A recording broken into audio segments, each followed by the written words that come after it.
How's it going, everybody?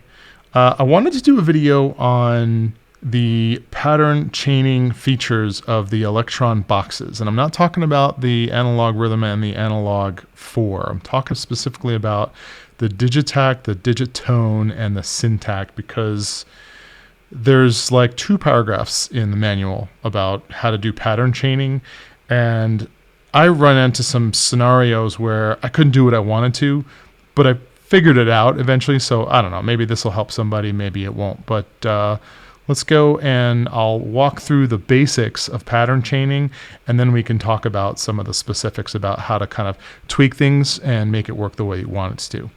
So I've got this song, and if we look at the patterns, I've got pattern 1 is my intro, pattern 2 is my verse, pattern 3 is my chorus, pattern 4 is my break, and then pattern 5 is my outro. So I'm only using the 5 patterns right here. So if you want to chain something, typically what you have to do is you have to hold down the pattern key, and then you press the first pattern, and then you can let go of the pattern key, and then you can press the second pattern, the third pattern. You can do a pattern twice by pressing it twice. But the problem here is I can't do the first one twice, right? Because I'm holding it down. If I let it go, it kills the chain, and then I'm done, right? So if I play that, you'll see it'll play the intro of this song, which is, 4 standard bars, 4 pages, and then it's going to go into the verse.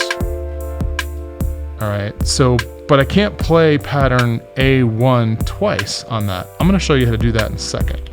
All right, but everybody should be familiar with at least this far as the pattern chaining goes. Hold down pattern, press 1, and then you can let go of pattern, and then you can do 5, 4, 3, 2, 1. You can do any order that you want, and you see it shows you up there, right? You can, hit the same pattern 15 times. As soon as you let go, then you're done. You can't add to the chain. Technically, you can't really add to the chain. Although while it is playing, while the sequencer is playing, you actually can create a new pattern while you're doing that, and it will continue, which is kind of cool.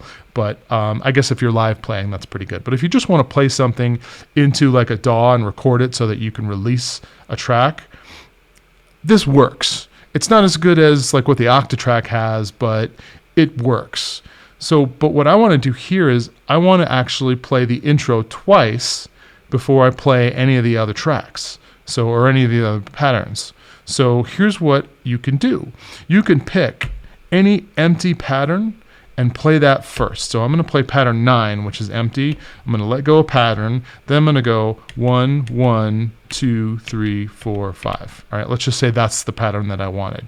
As soon as I hit let go and I click play, it's going to play the empty pattern. All right, which kind of sucks, but I can play my intro twice now. I'll let you listen to it. It wasn't really meant to be played twice, but just for shits and grins. So it's playing the intro again. All right, so mission accomplished, right? Except we have this delay while it plays all 16 steps of pattern 9. Well, we can fix that. And how we fix that is we go to pattern 9, and let's go to our hit function page. So now here's my pattern length, this 16 steps. Well, all I got to do is reduce that down to the minimum amount of steps it will allow, which is 2. So that's like a split second of a pause before it actually starts. So let's go ahead and get out of there. 9, 1, 1, 2, 3, 2, 2, 4, 5, whatever.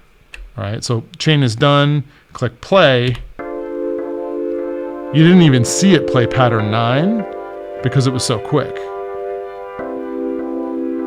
And now it's going to play the intro again. And there you have it. So it's a little bit of a hack, but I've seen some people post on the forums that they weren't able to actually get the pattern chaining sequencer to actually play the first pattern more than once. But that's the way that you do it. You kind of have to hack it with, using an empty pattern. But if you make that pattern super short, then it's almost unnoticeable. So I hope that helps. I hope this gives you a little bit of an idea as to how pattern chaining works. I think it's pretty straightforward, but again, the manual really doesn't devote too much space to it, so I thought I would cover it in this video.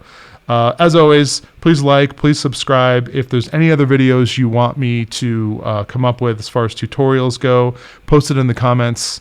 And please check out my other videos and keep making music.